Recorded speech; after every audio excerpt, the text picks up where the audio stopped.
नमस्कार दोस्तों, आप सभी का स्वागत है। दोस्तों, गुप्त साम्राज्य से संबंधित महत्वपूर्ण प्रश्न जो टॉप 20 प्रश्न रखे गए हैं, 20 प्रश्न हैं। SSC, GD, UP police, Bihar police, CGL, अन्य कॉम्पिटिटिव एग्जाम में पूछे जाने वाले प्रश्न। दोस्तों, आइए स्टार्ट करते हैं पहला प्रश्न से। पहला प्रश्न दिया गया है, गुप्त साम्राज्य से संबंधित महत्वपूर्ण प्रश्न है दोस्तों। महरौली में जंग रहित लौह स्तंभ किसने स्थापित किया पूछा जा रहा है। 4 ऑप्शन दिए गए दोस्तों। ऑप्शन ए दिया गुप्त वंश, मौर्य वंश, हर्षवर्धन और चंद्रगुप्त प्रथम। तो इसका सही जवाब जो होगा दोस्तों, ऑप्शन नंबर ए करेक्ट होगा, गुप्त वंश ने महरौली में जंग रहित लौह स्तंभ को स्थापित किया। नेक्स्ट प्रश्न की तरफ बढ़ेंगे। नेक्स्ट प्रश्न देखेंगे दोस्तों। नेक्स्ट दिया है, गुप्त काल में किस धातु के सर्वाधिक सिक्के जारी किए गए थे। बहुत ही बढ़िया इंपॉर्टेंट प्रश्न दोस्तों। पहला दिया सोना, तांबा, कांस्य, शीशा। तो इसका जो सही जवाब दोस्तों, ऑप्शन नंबर ए करेक्ट होगा, सोना। सोने के सिक्के सर्वाधिक मात्रा में चलाए गए थे। नेक्स्ट प्रश्न। नेक्स्ट दिया गया है दोस्तों, 12 मिहिर कौन थे। बहुत ही बढ़िया इंपॉर्टेंट प्रश्न है दोस्तों। 12 मिहिर कौन थे। ग्रामतिक, राजा, वैद्य या एक प्राचीन खगोलविद। तो कौन थे 12 मिहिर दोस्तों।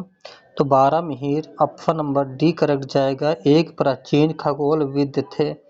नेक्स्ट प्रश्न तरफ बढ़ेंगे दोस्तों। नेक्स्ट प्रश्न है दोस्तों, सेशन को शेयर कर दीजिएगा, चैनल को सब्सक्राइब कर लीजिए। जो भी अभी चैनल को नहीं सब्सक्राइब किए हैं उनसे निवेदन है दोस्तों कि चैनल सब्सक्राइब कर लीजिए, जिससे मेरी हर वीडियो आप तक पहुंच सके। नेक्स्ट दिया गया प्रश्न, तांबा का सिक्का जारी करने वाला पहला गुप्त शासक कौन था जो तांबा सिक्का चलाए थे। समुद्रगुप्त, चंद्रगुप्त, रामगुप्त या फिर अशोक। तो इसका सही जवाब जो दोस्तों होगा वो ऑप्शन नंबर सी होगा, रामगुप्त। रामगुप्त ने तांबा का सिक्का चलाए थे। नेक्स्ट प्रश्न तरफ बढ़ेंगे दोस्तों। नेक्स्ट दिया गया है,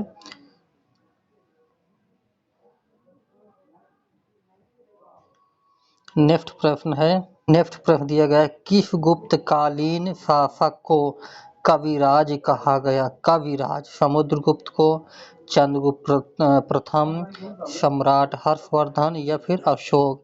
किसको कविराज की उपाधि से नवाजा गया या कहा जाता था।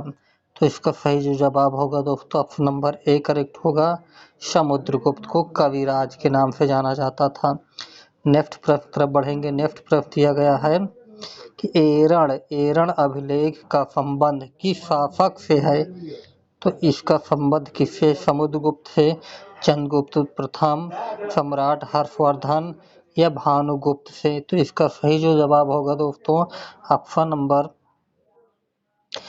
डी करेक्ट होगा दोस्तों, Bhanugupta. Option number D is correct answer. Next प्रश्न देखेंगे। नेक्स्ट दिया गया है दोस्तों, धनवंतरी कौन थे। ये प्रश्न है, सैनिक, चिकित्सक, कलाकार या इनमें से कोई नहीं। तो इसका सही जवाब जो होगा दोस्तों, ऑप्शन नंबर बी, धनवंतरी एक चिकित्सक थे। क्या थे दोस्तों, चिकित्सक थे।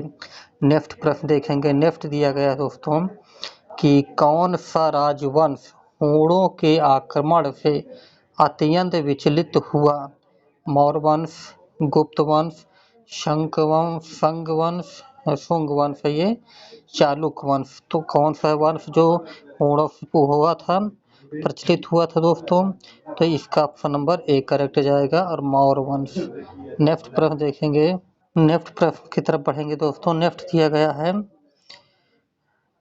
कि गुप्तकालीन रजत मुद्राओं को नाम दिया गया था, रूपक, ताम्र, कांस्य या सोना।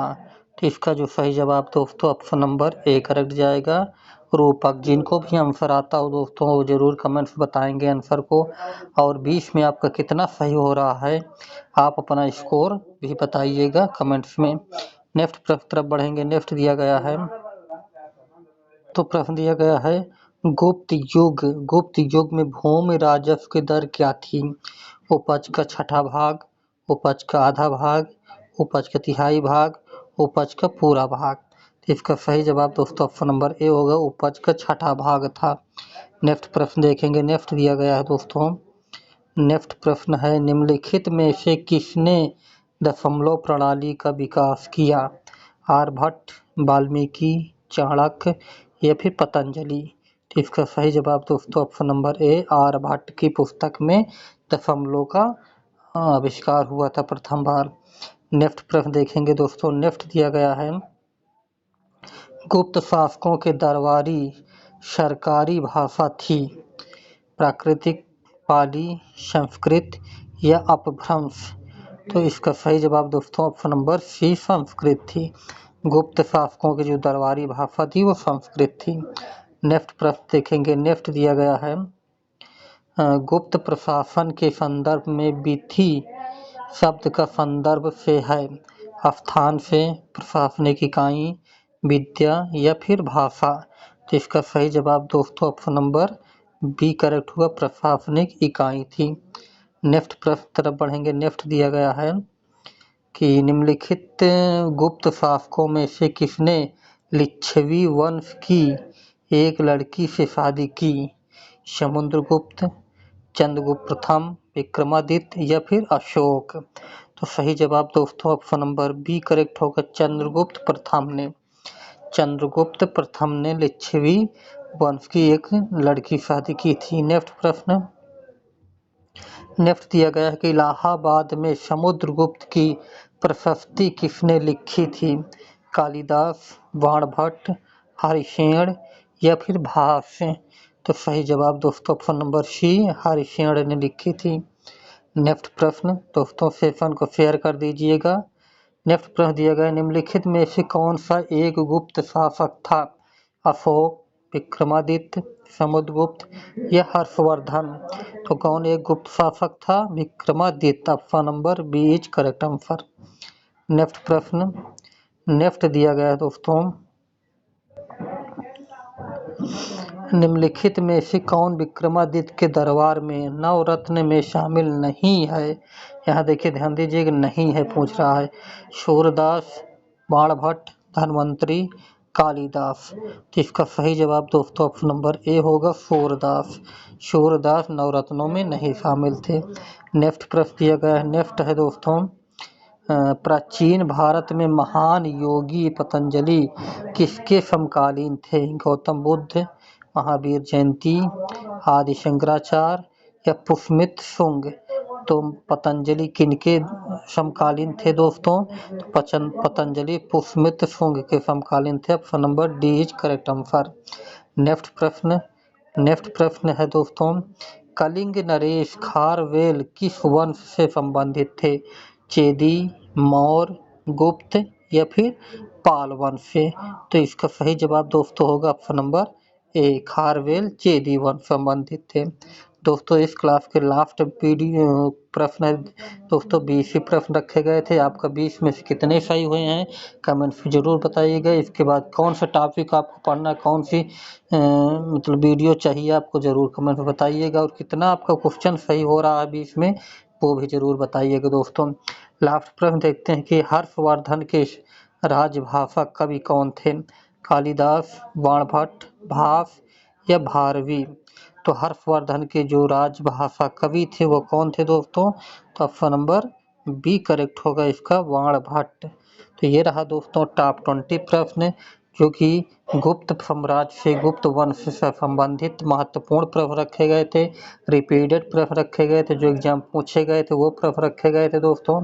तो मैं आशा करता हूँ कि आपको ये वीडियो अच्छा लगेगा दोस्तों। ये प्रश्न जो थे वो भी बहुत ही अच्छे चुनिंदा प्रश्न थे। तो चलिए मिलते हैं नेक्स्ट वीडियो के साथ। जय हिंद।